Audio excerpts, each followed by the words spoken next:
Alliances turn to ban. Radiant team ban.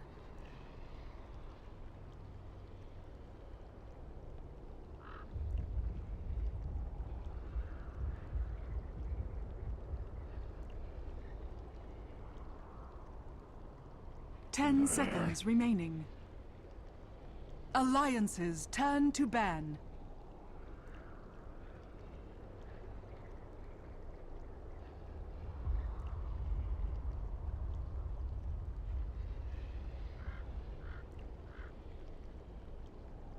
Ten seconds remaining. 5 seconds remaining. Reserve time. Hello and welcome back, ladies and gentlemen, to a Beyond the Summit presentation of the Starladder Europe series between Alliance and Arcade Power Rangers. Here we are going into Game 3 of the Best of 3 series. A lot of back and forth action between these two teams that seem to be fairly well balanced between one another. Alliance have got a really nice Game 1 on their hands with their Tiny Wisp, forcing it to be banned not once but twice in our Phase 1s subsequently. And of course, we did see a really great execution of the Winter Wyvern from Arcade, which will be seen once again. So let's get into the draft. Thanks once again for tuning in. I myself am Blaze, broadcasting on behalf of Beyond the Summit while they're in Singapore. And let's get into that draft.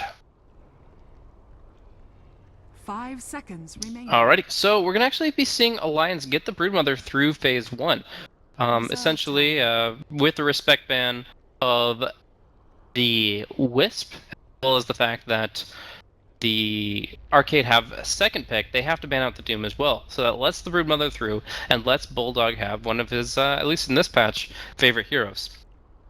So we're seeing a lot of potential from them in terms of controlling the game, creating a lot of space, and we'll have to see the answers. I mean, Shadow Fiend and Darkseer obviously banned out because of the fact that they're able to clear out the waves of spiders really quickly, as well as the fact that Shadow Fiend is obviously one of the stronger cores in the mid lane.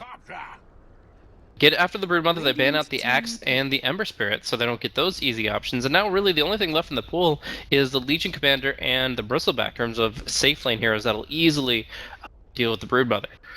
So we'll have to keep an eye out for those two picks. But in the meantime, they've got Wyvern, Tusk, Wind Ranger for their first three. Arcade Esports kind of just going with the same lineups they've been running for the most part. Obviously, they did some amazing work on the Wind Ranger, yet Alliance are banning for their counters to their own draft. They're not worried about what Barrage brings to the table with a hero that just annihilated them in the previous game. No, they're trying to focus on making sure the Broodmother does the best work that he can, and obviously all the bans are tailored to that. Also, the Ember Spirit's pretty good against Queen of Pain. The Searing Chains getting the blink effect.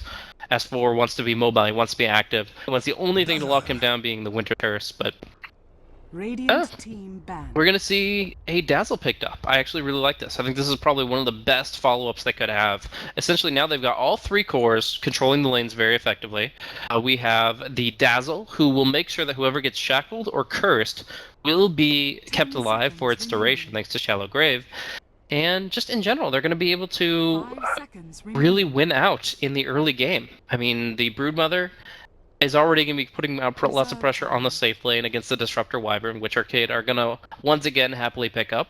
And then the Dazzle is going to rotate maybe level 2, maybe level 3 down to bottom and look to help put pressure there with the Spiderlings. You heal bomb Spiderlings, you kill off a support pretty easily, unless the Wyvern gets like the perfect timing on Golden Race, which is just unlikely. Alliances turn to ban. So, yeah, we'll be seeing the final bans come through. Bane is going to be banned by Arcade. They don't want to have to deal with the Bane once again in terms of controlling the Wind Ranger. That was pretty effective in the first game. In the meantime, Alliance, their last ban, they still have to ban a carry, I believe. The Wind Ranger is going to be mid, the Tusk off lane, which leaves either a Legion Commander or a Bristleback ban for the safe lane. I guess the Legion's a little scary. No, they got the Dazzle Shallow Grave, so I think the Bristleback... No, because even then they have the Weave. Like, I feel Dazzle answers both those heroes quite effectively. But we'll have to see. For now, they're going to talk it out over their 1 minute left of reserve time about what pick they want. Well, of course, what ban. Alliance are still looking for one more support to pick up here to try to deal with the heavy pressure coming in from ARCADE.Sport. They're going to man up the Slark, interestingly enough. Obviously, they don't have much ground target disable, so that's definitely a hero that you have to consider. And the Dark Pack can do some good AoE damage to duel out against the Brute. Beyond that, maybe they'll look for like an Abaddon to try and break the shackles and try to keep heroes fighting. That would be pretty strong. They could go with the Undying again if they feel like that wasn't a limiting factor for their previous draft. Undying is pretty strong in this Alliance lineup with the amount of momentum they're looking to build in the early game. 5 seconds remaining. A lot of possibilities. In the meantime, Arcade, I mean, I've already mentioned the 2 cores they probably are looking towards, or it could have been a good option too. Juggernaut. But they're going to go with Juggernaut instead. So he's got the spin every once in a while. As he maxes that out, it'll become more mana efficient. It'll be a shorter cooldown. In the early game, he's only going to have really 1 to work with for every time that Bulldog pushes ahead. And it's going to be maybe like a kinetic field spin that actually allows him to clear out all the spiders. Beyond that, obviously Bulldog is very comfortable with moving the spiders in the jungle. Doesn't necessarily have to put them on the lane. He'll poke at the supports when he can. But otherwise, if he feels they're in danger, the mother will send her little children off to school somewhere else.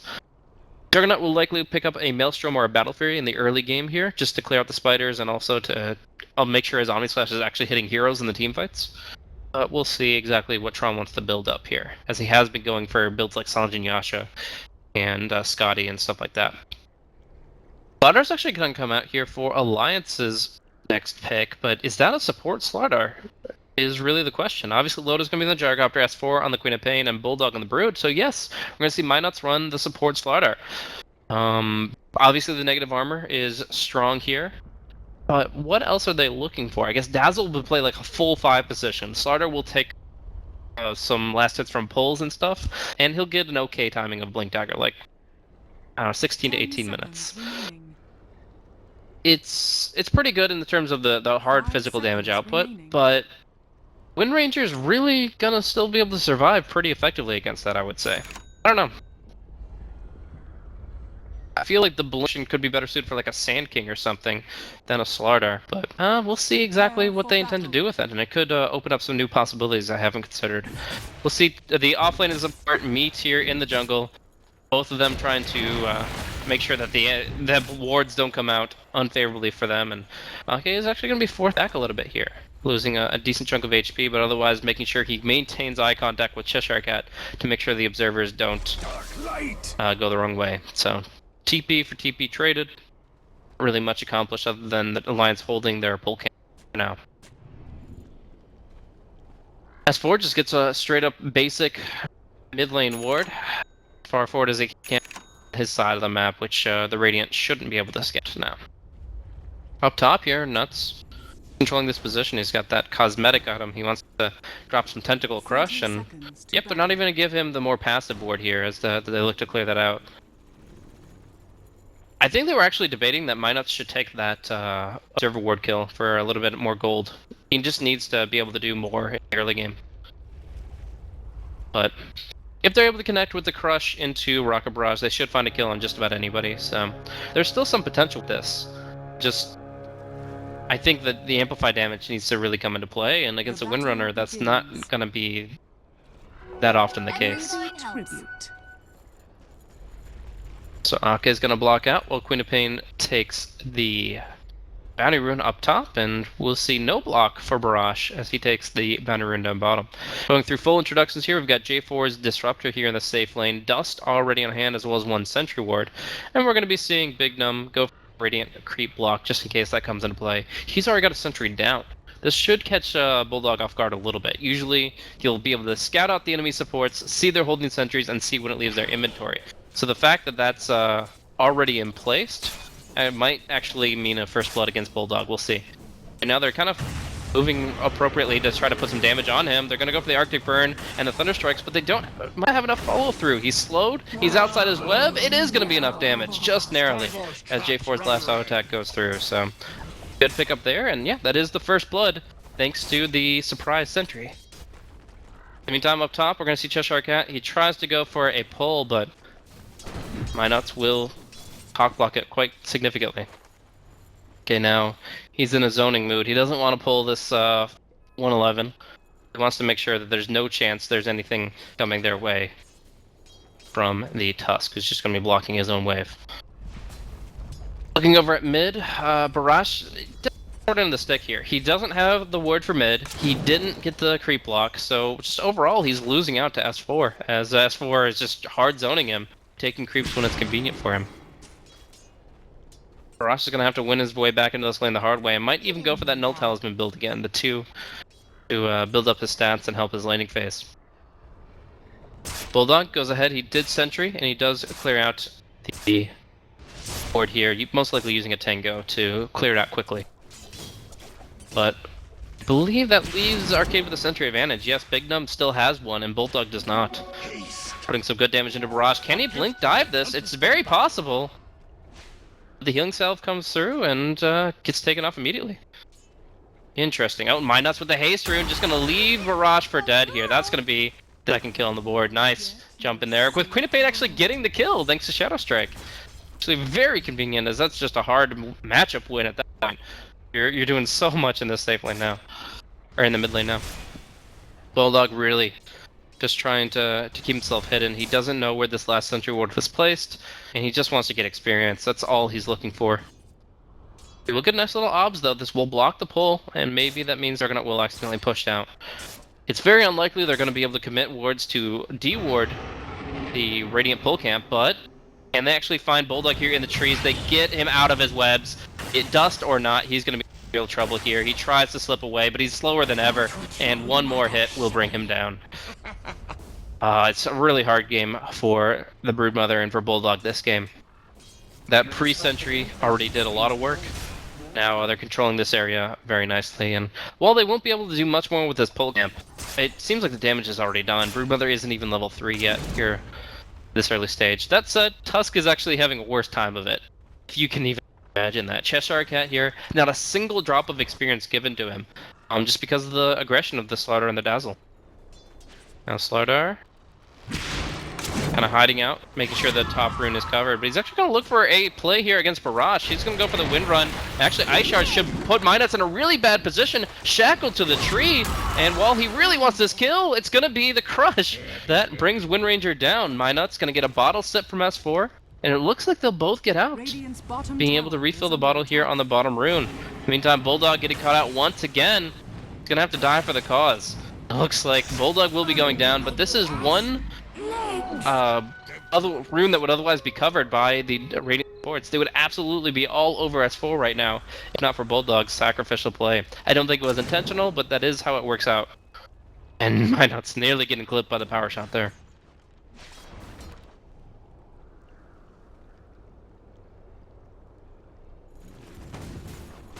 Oda gonna start pushing, it looks like, pretty hard here on the top lane. Now that Cheshire Cat's been forced away, you want to get some tower damage, and you want to get these creeps killed off before Cheshire Cat can get experience, because as I said, he's having a really hard time of it. Hero level still indicating he's only 55 experience per minute, and now he's neck and neck with Bulldog. They're both having a rough time. So, I would say that while Cheshire Cat and Broodmother are both being shut down equally, Bulldog has given more to Arcade than Cheshire Cat has. Needless to say, with 3 deaths, no soul ring. Tron's doing really well for himself. None of the kills going to him, though. The supports are claiming all of them, and specifically the Disruptor. It's actually 3-0. J4 is actually having a pretty good game where he can just go for like a 4 position. Not necessarily a Midas build, but definitely a more active build in terms of game items. We're actually going to see a nice snowball dodging out. The Crush coming in from Minuts, but still the Sonic Wave Scream follows through. And Minuts might even survive. Another Crush! A quick hit, the Cold Embrace. Minuts can't die to the Arcade Burn, but will die to the last hit from Big Gnome. It makes it a 1-for-1, but again, the Wind Ranger being the bigger kill. Meanwhile, up top, we're going to be seeing a lot of damage coming in from Gyrocopter, the Ring of Aquila up, Fortification committed. And yeah, they're going to take this tower down to like a 3rd HP or less. Bulldog now with the Soul Ring gets to 1v1 against Tron, but Tron Dust, he might even be able to find like a solo kill.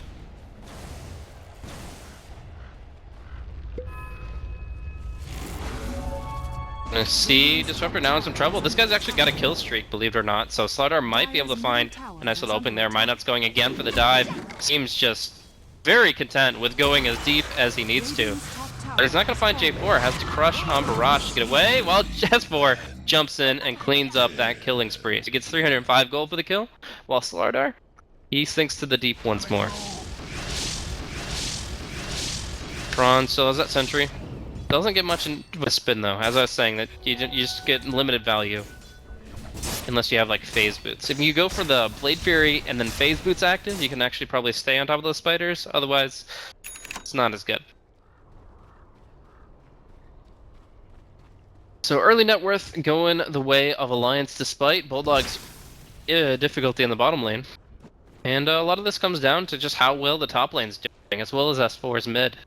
S4 has gotten so many ganks with this Starladder, he's able to just sprint and die and dive and find those opportunities. Well, Loda, it's a bunch of stacks, he gets to push, he gets to farm. And the last hit on the tier 1 tower top did go to Loda, so... And you could just see where this net worth comes from very easily. Meantime, Barrage now 1-3-1, having some real difficulties just to the next tier of items. Mother jungling a little bit, Bulldog trying to find what he can, but has to be wary not to give us all away. Splinter Blast will take out 4 of the Spiderites, not the bigger kills, but still significant. And Bulldog's just going to be going for the Orchid Rush. Interestingly enough. So, ideally the Orchid prevents Windrunner from using the Windrun. In that case, you're able to kill her off pretty nicely with just a Blink, Crush, and a Silence. And that said, of course, it will pretty much enable a kill on anybody if they're by themselves. What Mother really wants is being able to have kill threat at level 6. Broodmother is just getting 1 point in her ultimate, stopping the insatiable hunger, and just going to town on a single target. And that forces more people to fight bottom than really Arcade wants to commit. We're actually going to see, however, he does die again. Well, of course, it doesn't really delay it since he's already been spending his money, but feed more gold towards Arcade.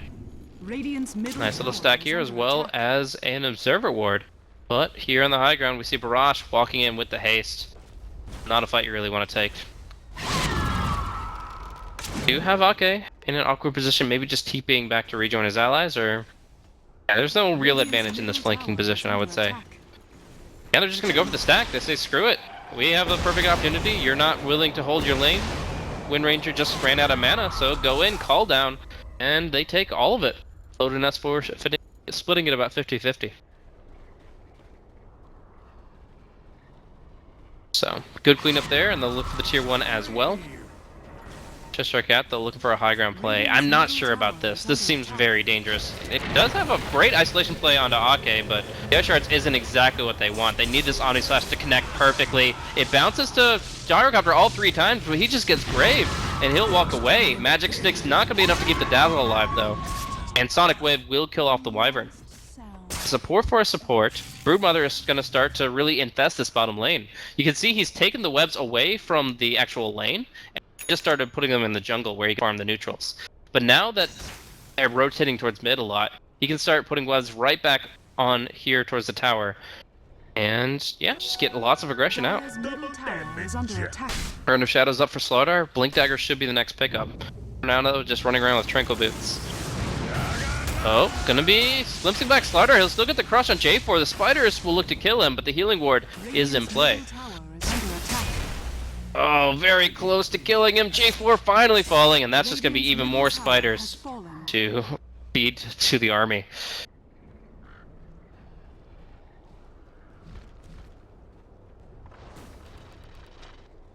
Meantime, Cheshire Cat just scouting things out, sees a stack. Really wants a solo kill on like a Dazzle or something, but he's not going to find it. Even with the DD rune.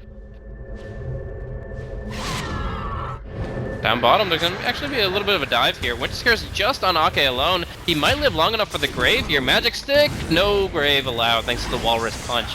Now let's get caught by the Shackle as well, and Barrage will set up Tron for a double. But now they really have to start pushing, because Alliance is going to be bringing a lot of lane pressure very shortly. Broodmother's going to force 2 heroes to respond to her when she has that Orchid. Juggernaut can't do it by himself unless he's really farmed. Because just Orchid and Incapacitating Bite, one in there, and you're just going to be able to tear into him. But Tron does have the Perseverance, looks for the Battle Fury, and if he can get Battle Fury up, I think he can still man-fight the Broodmother to an extent.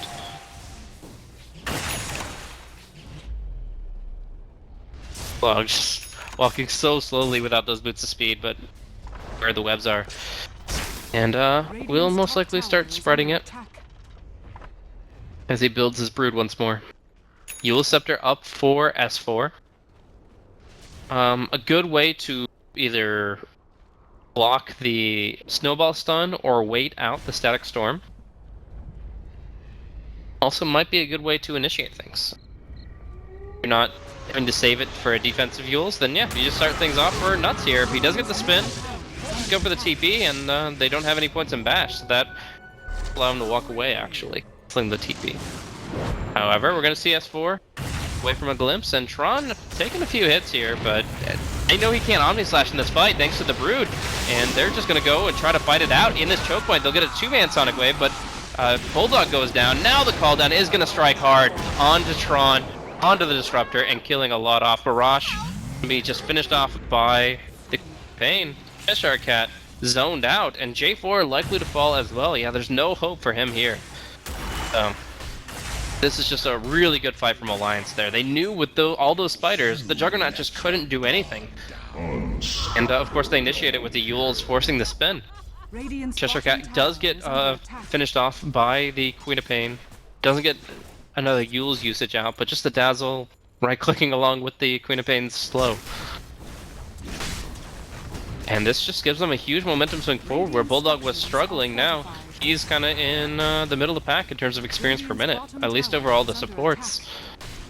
Beyond that, of course, the net worth shoots up for the Gyrocopter and the Queen of Pain, who got most of those kills. And they're going to take a tier 1 tower as well, allowing Bulldog to do even more across the map. They're going to go for a TP here, trying to get one more kill, but it looks like it might just be on the Starladder. Loda gets out of the Ice Shards just narrowly.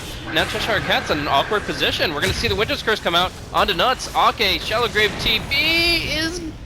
Yeah, he's just going to walk away. So screw this noise. And he's going to get bottled up by S4 to keep damage rolling, keep the heals rolling. And Nuts, with a forward double crush, is going to set up a great follow-through with the call down. They can't fight into the call down. Cheshire Cat goes down, and J4 is caught completely out of position. Brace will help him a little bit with the healing ward as well, but Loda is still a monster here, and he is going to be cleaning things up. A great heal bomb from Ake, and they will take 4 for 1 in the end. I don't know what that play was about. If they catch the Gyrocopter there, that's actually a good T, but it just was so delayed. Sending in the reinforcements after the tower was already gone. Cade really wanted something out of that, but they got nothing. They only killed the Starladder, and he cares little for his life when he could set up a play like that. I gotta say there's one amazing thing that Alliance did in that fight, though, and that's keeping the Dazzle in play. Where Dazzle is down at almost no mana, has 1 HP, is at Shallow Grave, and is TPing away. The decision, as soon as Juggernaut leaves spin range, to keep the Dazzle there and give him bottle sips from S4 allowed them to get 2 major heal bombs in that fight. And that really just turns the engagement, even when Arcade commits everything. So, very impressed by Ake's wherewithal to stay in the engagement, S4's communication to make that happen, and just in general, for them to stay involved here. They are starting to control the Radiant jungle, making it so this Juggernaut's Battle Fury is not only delayed, but less impactful. And that is 8 Spiderites going the way of Big Num. Go into the Roche Pit, have a million spiders to tank it up. The amplified damage, of course. Power shot, I think, gives vision. Yeah, they're going to be pinging it out and looking to move in the pit with the Tusk. Cheshire Cat's on the back line, though, and the Weave came out onto 3 heroes up front. Now the spiders go right up the hill, and Cheshire Cat's in an awkward spot, but even more so is S4 caught by the Shackle and the Winter's Curse, but there's going to be the Grave. He'll Euls for now, then the Grave as needed, and the Omni Slash will be ineffectual. S4 drops everything and gets away! They kill off 5! They buy back as well! Alliance, undeterred, unflappable. These guys just doing so much work. Oh, absolutely insane team fight. And once again, Arcade are trying to fight into this call down. As if that's possible. They just really can't. The way that Omni Slash is being controlled by either spiders or shallow graves, the way that they're able to survive through the shackle and through the Winter's Curse, this is something they didn't have in the previous games. Specifically, against the Wyvern Wind Ranger combo in game number 2, where they only had the Jakiro and the Undying to respond. Soul Rip mechanism is not enough to deal with the hard disables of Shackle and Winter's Curse when they're both going on the Queen of Pain. But you get a Grave in there, and it's absolutely enough. Add in the Yules, and he's fine and dandy. S4 even went deeper in to drop his combo, and then blink out still. Oh, Arcade really in a rough spot now. Against a blinking Starladder. They're up against Orchid Broodmother, and it's gonna get hard from here. But 14,000 net worth favoring Alliance, 12,000 experience, and they are looking to close this one out pretty soon. Rosh doesn't even have a core item up, just the basics, the bare bones. Juggernaut has the burst, but that's not enough. And we see Alliance looking to converge. Tron has the spin TP, and unless there's a lucky bash, I think it's an escape. You always have to consider. Radiant Sentry, Observer Sentry combo, scouting out Bulldog's position, but he's not going to be pursued upon. Instead, it's going to be Tron. Where'd that bash come? No. No bash, no luck. But we're going to see S4 finding out Big Num. This is not a good Winter's Curse. Just not. Even if he lives, it's going to lose them a tower, and he almost died to the crush. Oh, that was close. But yeah, that's down for 96 seconds while the Alliance have an Aegis. What is to stop them from just walking down the middle lane right now? I really don't know. At this point, Arcade are in a desperate situation. Even though the Winter Wyvern lives, he's level 7. His death timer was relatively short. That ultimate timer, though, that's going to maybe cost them a tier 3 tower. The Alliance aren't really forcing the issue just yet, though. Kind of control and maybe even looking for another pickoff. Down bottom with the Broodmother webs, it seems to be they're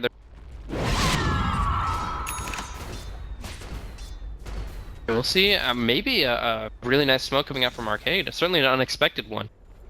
They're able to get in position fast enough. Loda has an Aegis.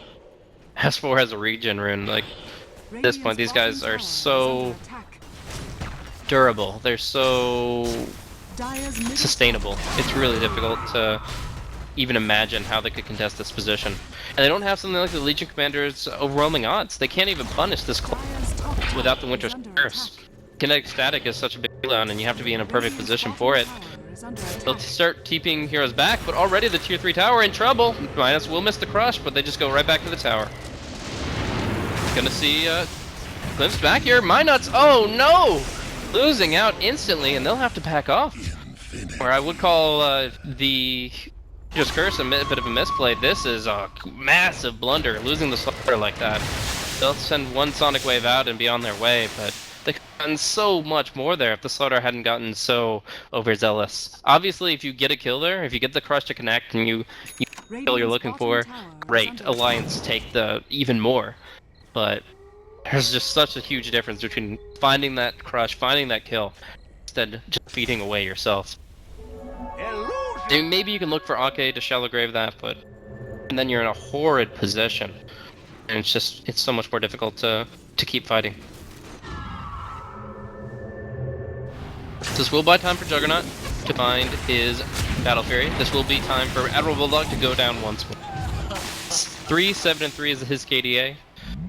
He's creating space for the Juggernaut to just be killed off outright with Minuts blinking in hard. That was actually really good. Just finding the quick blink rush and taking him down quickly. I don't think he was full HP though. I feel like that was like a bad TP to the tower or something. Punished pretty heavily. And in the meantime, jeez. Scepter just cleaned up by the combo of Queen of Pain. Aghanim Scepter enough to bring him down quickly.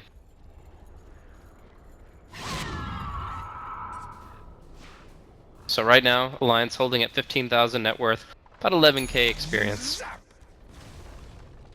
And Arcade just trying to drag the game out. And go for the Battle Fury!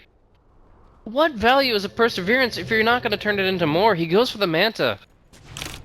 Oh no.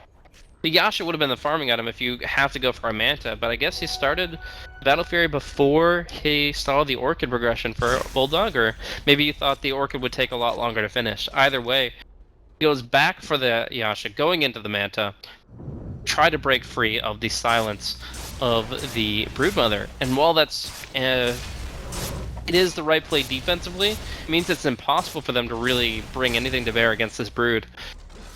And against clumping from Alliance in general. If they just stick together after the Winter's Curse, after the Static Storm, there's nothing to punish that. And for the most part, Arcade have been initiating with their Static Storms, with their Winter's Curses. The fight doesn't start until those ultis drop.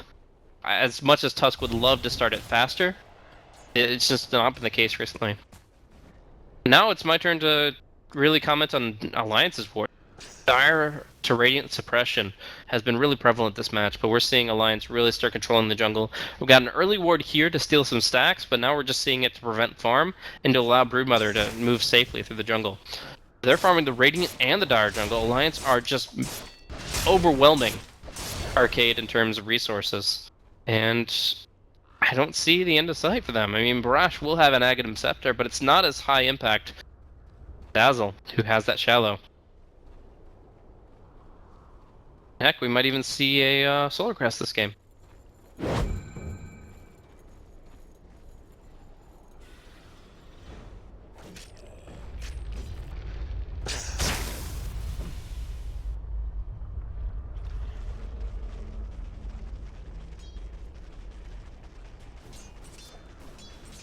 Nine 0 and 7 on the Queen of Pain, 5 0 and 7 on the Gyrocopter. S4 Unloaded having an amazing game.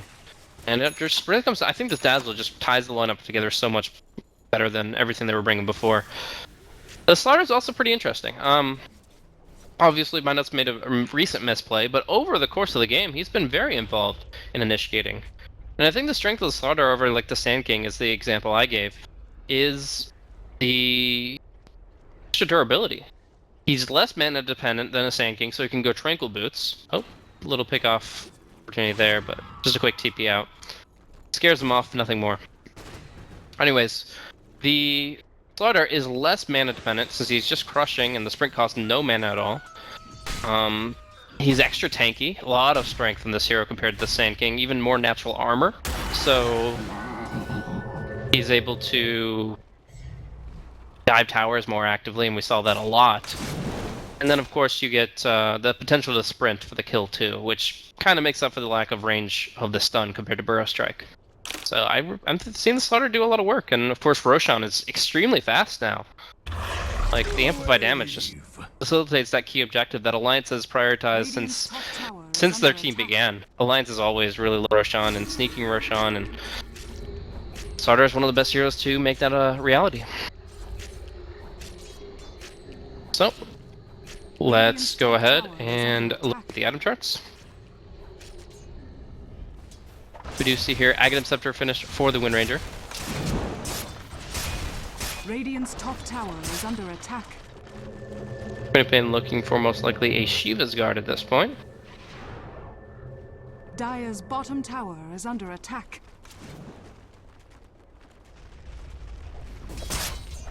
Winter Wyvern with the Glimmer Cape. Looks like the Shoker wants one of those as well, but really not that much magic damage coming out. It's a good tool for escape, and it's great with the Cold Embrace, but you're still going to be hit by so many different things. A lot of physical damage. Amp damage will nullify the Invis effect, and then of course you've got the pure damage Sonic Wave. So all in all, I'm not sure if the Glimmer Cape is really going to be all that valuable compared to, like, say, a Force. Force Staff could be pretty huge. Gyro farming things up on the Dominator to stack, and then goes for the Song Yasha and progressing into the Butterfly. pretty natural progression, and it's going to be very frustrating for the Wind Ranger and the Juggernaut to really stay on target here. Once again, they go for the Roshan, taking it down to -6 armor, and allows Loda to just do it pretty much by himself.